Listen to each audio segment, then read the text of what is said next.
After some consideration among the members of the local UU church, its board members agreed to have the next service in the local park to accommodate more people. Welcome, everyone, to this special service of our Unitarian Universalist Church. I am the Reverend Emily Denton, and I normally lead the services, but for this one I have decided to let Miss Carla Jenkins give the sermon today. Carla, you may begin. Hello, I'm sure most of you know me, but for those who need an introduction, I was born in this town 32 years ago today. Yes, it's my birthday. Happy birthday, Miss Jenkins. Thank you. Anyway, before I was born, my mother and maternal grandparents lived on a so-called Indian reservation in Oklahoma. My ancestors lived in the states of Tennessee and North Carolina before they were rounded up by the U.S. Army and marched along the infamous Trail of Tears to Oklahoma. Later, Christian missionaries convinced many of my ancestors and relatives to adopt Christianity. Eventually, my mother moved out of the reservation and settled in this town.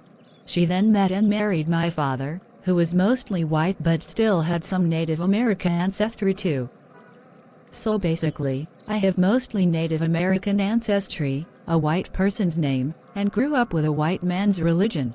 Complicated, eh? Until I was about age 20, I was a generic Baptist. I would read bits and pieces of the Bible, went to church occasionally, and celebrated Christian holidays like Christmas and Easter. Then the Baptist church got a new minister, the Reverend Dave Owen. He was very different from the minister we had before. He was a fundamentalist. He insisted that the Bible was the infallible Word of God, that everyone had to be Christian to be saved, and that it was the sacred duty of every Christian to teach everyone else about the Christian faith to make society better as a whole. And he quoted Bible passage after Bible passage to back up his claims. So we believed him. My Uncle Jesse and I were swept up into his cult, and when he learned that we were both wanting to be teachers, Brother Dave used his influence in the town to get Jesse the position as principal of the local high school. Then Uncle Jesse made me an English teacher. Then I started taking stories from the Bible and used them for English lessons. Most of the students I taught, being Christians themselves, didn't question what I was doing. They were used to hearing Bible stories in their own churches. But two of them, Debbie Smith and Carrie Sims, said I was discriminating against them.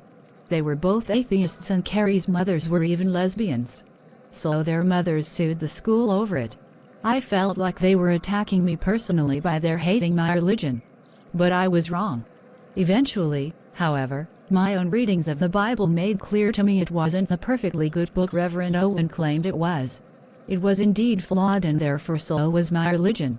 Once I understood that, I agreed to end the Bible lessons in public school. Then I found out how corrupt and abusive Reverend Owen was and saw that I didn't want to be like him at all. And finally I abandoned Christianity completely. I found out my grandfather has done the same. Even my parents said they never intended me to be in a cult like that of Reverend Owen. They were shocked at how brainwashed I had been. Imagine how you would feel if your Christian children attended a public school and the teachers were atheists and were demanding your kids leave the religion they were being brought up in. That's just as wrong as what I was doing 2 years ago. I literally did not know what truth was. I considered the dogmas of Reverend Owen's cult to be the same as facts, but they were not. I know better now.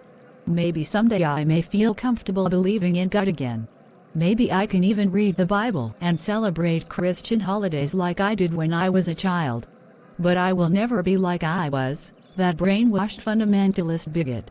Thank you for listening. This brings up an interesting question. If Christianity messed up Miss Jenkins' life so much, should anyone be Christian? Wouldn't it be simpler and easier for everyone to be atheists like us? We can't expect or demand that everyone be like us, James.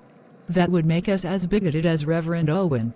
In a free-thinking environment, diversity of thought is to be expected and encouraged, not conformity.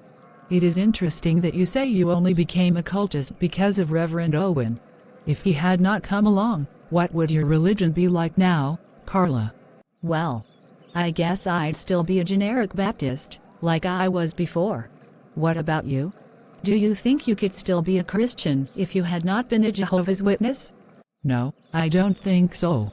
I think I only became truly happy with myself once I was converted to atheism. Regardless of what faith we choose to be, it is clear that the inherent worth and dignity of every person must be respected. Those who do not share that principle might as well have no religion. It does them no good. Just then, a police car drove up into the park and stopped near the gathering. Officer Kelly then got out and addressed the crowd. Sorry to interrupt the service, but I have great news. Agents of the FBI raided the home of Reverend Dave Owen in Oklahoma City last night and arrested him. And after interrogating him about the church burning, he confessed. And he named the one he hired to do the burning. Who did he hire? David Park. An arrest warrant has been issued for him, and we are going to pick him up. What? My father? No. We will get through this, Laura. I take no pleasure in knowing your father may soon be imprisoned for destroying our church. At least we still have each other. I know, Mother, but this still hurts. Your father made the choices he made, just as Reverend Owen did, and they must answer for their crimes.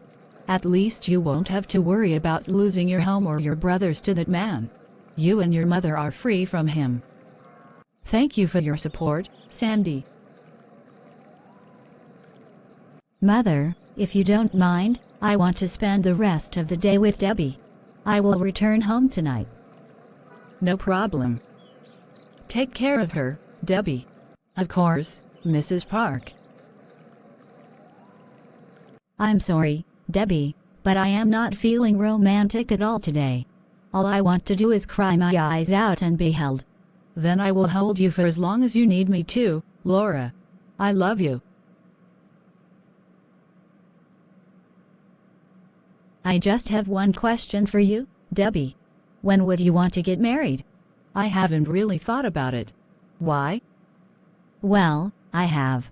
And I know we are both only 15, but if you and I reach the age of 18 and we are still a couple, I want to be your wife. I want to spend the rest of my life in your arms, Debbie. I never want to be without your love.